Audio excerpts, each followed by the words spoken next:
Hello, Harry Leppard here at the Effective Learning Centre. Our aim is to improve your English every day. So if you remember, yesterday we did a lesson on tag questions. The tag questions involved the tag question, isn't it? We used this tag question in the statement, Tokyo is the capital of Japan, isn't it? Today we are going to use a different tag question with the auxiliary verb do. As you can see, we're going to use it in a third person singular sentence and a second person sentence. So here we have the difference between you and he. He lives and you have. Have here is used as a main verb, which is important to remember. It's not used as an auxiliary verb, it's used as a main verb. For example, I have a phone. He has a football. So, in the first sentence, we are saying he lives in France, doesn't he? So what you need to imagine is the auxiliary verb do going here. He does live in France, doesn't he?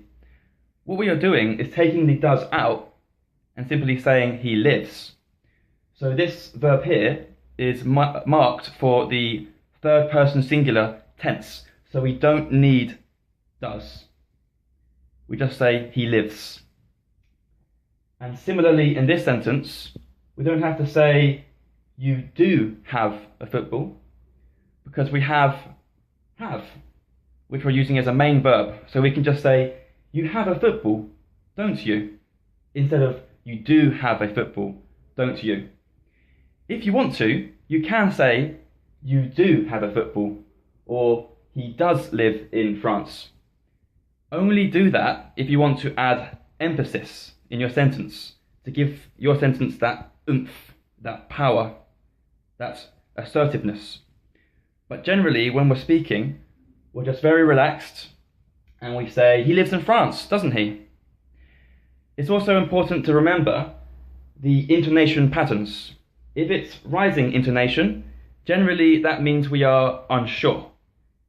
If it's falling intonation, that means we are more certain. So to give an example, he lives in France, doesn't he? He lives in France, doesn't he? So with the second sentence, doesn't he?